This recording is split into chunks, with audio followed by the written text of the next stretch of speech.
Coucou à toi et bienvenue dans le cadre de cette vidéo. Je vais te présenter qu'est-ce que c'est que le breathwork, d'où est-ce que ça vient, quels sont les objectifs, les bénéfices que tu peux en tirer et enfin mon approche. Alors qu'est-ce que c'est que le breathwork? C'est un mot valise, c'est un terme qui est très général et qui va recouvrir plein de réalités différentes. Ça comprend notamment toutes les techniques de respiration consciente. Et des techniques de respiration, il y en a des tonnes. La technique que moi j'utilise en séance, c'est celle de la respiration holotropique. Cette respiration holotropique, elle a été créée dans les années 70 par des psychiatres américains. Ils utilisaient cette technique-là pour traiter les patients dans un cadre expérimental et clinique. Et aujourd'hui, c'est devenu une pratique très populaire, de plus en plus connue, parce que les effets sont très puissants. En termes d'objectifs, ça va être l'idée de rentrer facilement dans un état de conscience modifié. Et qu'est-ce que c'est qu'un état de conscience modifié?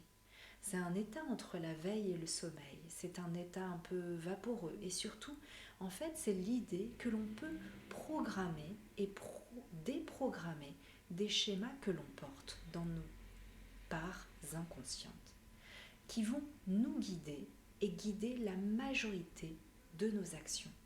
Parfois, on a de bonnes habitudes et c'est très bien, ça va nous servir. Mais parfois, ce n'est pas toujours le cas. Et on va être en face, parfois en phase avec l'auto-sabotage, avec le jugement, avec la critique, avec plein de choses qui ne sont pas toujours bonnes et qui sont souvent issues d'expériences passées.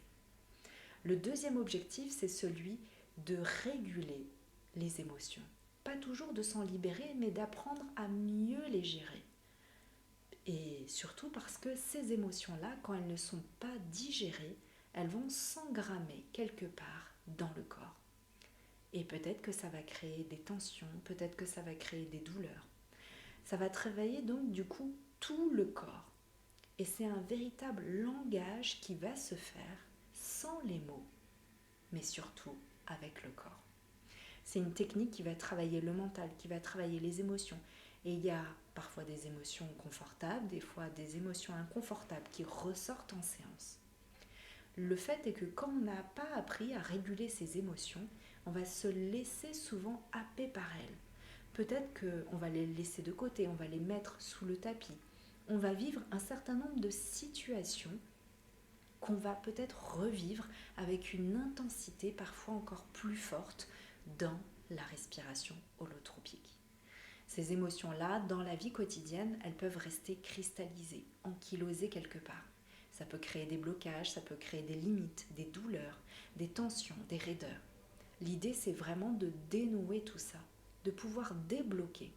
Alors ces émotions-là, elles se régulent toujours un peu mieux avec le breathwork, parce que ça soulève quelque chose à l'intérieur de soi, pour pouvoir peut-être les faire remonter à la surface, les revivre de façon peut-être pénible ou moins pénible, mais surtout de pouvoir les accepter, les reconnaître, les accueillir de la meilleure des façons.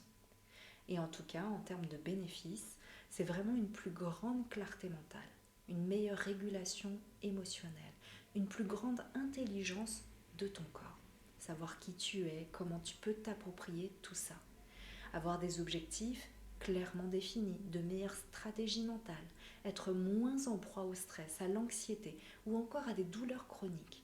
Parce que ça permet aussi bien de oxygéner le corps d'une certaine façon, de rebooster toute cette circulation en interne, le système immunitaire, le système digestif, la mécanique respiratoire.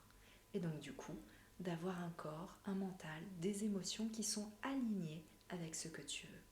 Retrouver ce sens en termes d'approche, moi, j'utilise cette technique avec douceur, avec beaucoup de bienveillance.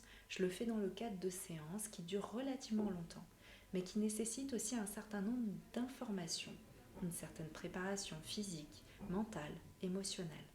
Et on part sur à peu près une demi-heure de respiration suivie de 30 minutes d'intégration. L'intégration, qu'est-ce que c'est? C'est la phase en fait la plus importante qui permet en fait de renouer avec les différentes visions, les différentes sensations et peut-être de continuer à explorer pouvoir programmer quelque chose de nouveau et quelque chose de beaucoup plus beau.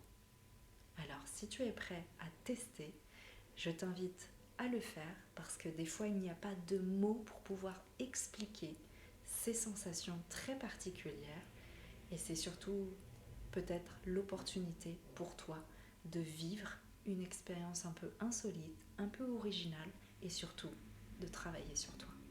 Alors je t'invite à regarder mes différentes séances et si tu le souhaites, n'hésite pas à me poser des questions.